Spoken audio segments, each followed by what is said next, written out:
Bonjour à toutes, bonjour à tous. Je suis ravie de vous retrouver pour cette première vidéo sur les émotions. Alors les émotions, c'est souvent un sujet qui est très demandé lors de mes ateliers.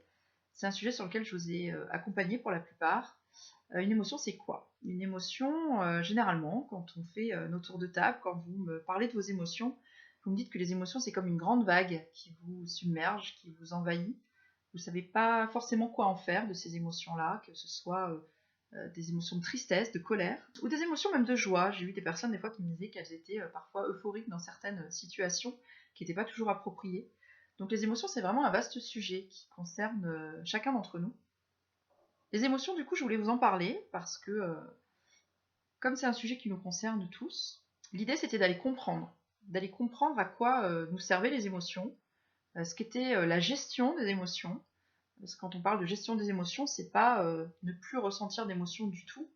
L'idée de la gestion des émotions, c'est d'aller identifier dans quelle émotion on est, d'aller comprendre quelle émotion on ressent, et puis d'aller en faire quelque chose d'utile dans la situation qu'on vit. Alors les émotions, j'aime prendre le parallèle avec les voyants qui vont s'allumer sur un tableau de bord. Les émotions, ce sont des alertes. Ce sont des alertes qui veulent nous délivrer des messages. Et quand je prends cet exemple, généralement, je vous cite, lorsque vous êtes au volant de votre voiture, il y a un voyant qui s'allume sur le tableau de bord, et ben en général, on prend en compte ce voyant. Si jamais on met un papier sur le tableau de bord, la voiture va s'arrêter de fonctionner. Ou en tout cas, on va créer d'autres dommages, des fois plus importants que juste ce voyant qui s'allume ou que l'information que ce voyant voulait nous donner. Si je prends un exemple de la jauge d'essence, par exemple. Lorsque le voyant de jauge d'essence s'allume, instinctivement ou naturellement, on va aller remettre de l'essence dans la voiture. C'est quelque chose qu'on fait de manière automatique, de manière réflexe. Si jamais on ne prend pas en compte ce voyant-là, si on met ce fameux papier sur le tableau de bord, la voiture à un moment donné va s'arrêter. Elle ne pourra plus fonctionner. Il y a d'autres techniques. Il y a aussi les gens qui n'attendent pas que ce voyant s'allume, qui vont arriver à la moitié du réservoir et qui vont se dire « Oh là là, avant que le voyant s'allume, avant d'avoir l'alerte émotionnelle, si on prend ce parallèle, et ben du coup je vais aller remettre de l'essence. Je vais faire quelque chose qui est bien pour moi pour pas avoir à avoir cette alerte émotionnelle, à avoir cette alerte pour du coup éviter que le voyant s'allume et du coup à terme que la voiture s'arrête. Donc il y a plusieurs façons d'aborder le sujet. On a tous notre moyen de fonctionnement préféré. Moi, je sais que j'avais plutôt tendance à attendre que le voyant s'allume pour aller mettre de l'essence. Et puis, depuis quelques années, maintenant, quand je vois que je suis au milieu, au quart, je me dis ah, tiens, je vais aller remettre de l'essence. Voilà. Ça, c'est des évolutions qu'on peut avoir. Et c'est intéressant de faire ce parallèle avec les voyants du tableau de bord parce qu'on a tous ces modes de fonctionnement préférés. Un autre voyant que j'aime bien, ça va être sur les nouveaux véhicules, on a ce voyant-là. C'est le voyant du fait que la ceinture de sécurité n'est pas attachée. Si on le prend de manière automatique, le voyant bip, en plus il y a un signal sonore, non seulement il y a un voyant qui s'allume, en plus il y a un signal sonore, comme quoi la ceinture de sécurité n'est pas attachée.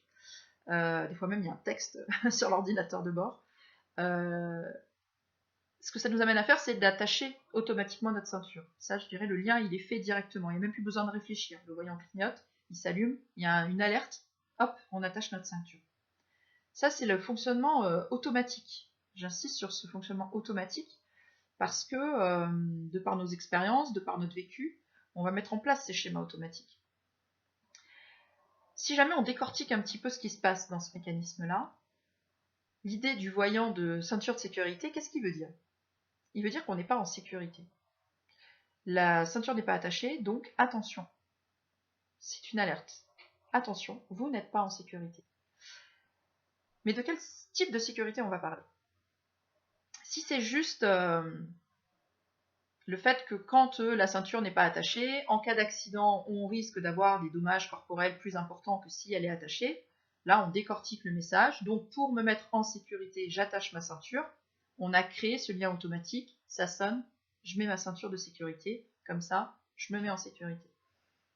Si jamais c'est un autre type de sécurité qu'on cherche, si c'est par exemple la sécurité par rapport aux forces de l'ordre, il y a des gens qui vont se dire, ah là là, qui ne voient pas forcément le besoin de sécurité physique, mais qui vont se dire, ok, j'ai un besoin de sécurité, c'est de ne pas avoir de verbalisation, de ne pas me faire attraper. Du coup, l'idée, c'est, tiens, je vais mettre ma ceinture de sécurité pour pas avoir de verbalisation. Mais il y en a qui vont être dans un autre esprit, qui vont se dire, bah tiens, après tout, je fais ce que je veux, c'est pas grave, je suis pas forcément conscient des dommages que je peux avoir par rapport au fait que ma ceinture est pas attachée, j'en ai rien à faire d'avoir une amende par les forces de l'ordre, donc du coup, la ceinture, je la mets pas. Ce voyant, il est fait pour quand même, au bout d'un moment, être un peu agaçant. C'est peut-être pour ça d'ailleurs qu'il y a un signal sonore et que c'est pas juste un voyant qui s'allume. Du coup, en fait, chacun réagit comme il veut par rapport à ces alertes. C'est juste qu'on va aller chercher le meilleur moyen possible pour, dans ce cas-là, se mettre en sécurité par rapport aux besoins de sécurité qu'on va avoir. Ce parallèle-là, je le fais par rapport à la peur. La peur, c'est ce besoin de sécurité. La peur est reliée à un besoin de sécurité. Donc quand on a effectivement le signal de la peur qui va s'allumer, l'idée ça va être d'aller identifier de quel type de sécurité on a besoin, et en fonction de ce besoin-là, en fonction du besoin identifié, de mettre des actions en place. Et pour après avoir des réactions automatiques. Lorsque on attache automatiquement notre ceinture dès que ce voyant s'allume, c'est qu'on a créé ce lien, ce raccourci, pour se mettre en sécurité dans notre besoin de sécurité. Si jamais à un moment donné on commence à décortiquer une nouvelle situation, on va aller créer un lien automatique pour obtenir cette sécurité dont on a besoin. Voilà.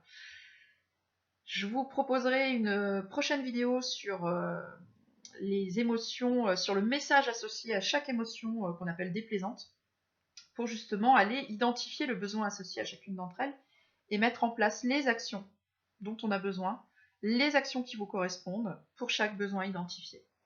Je vous dis à très bientôt, bonne journée.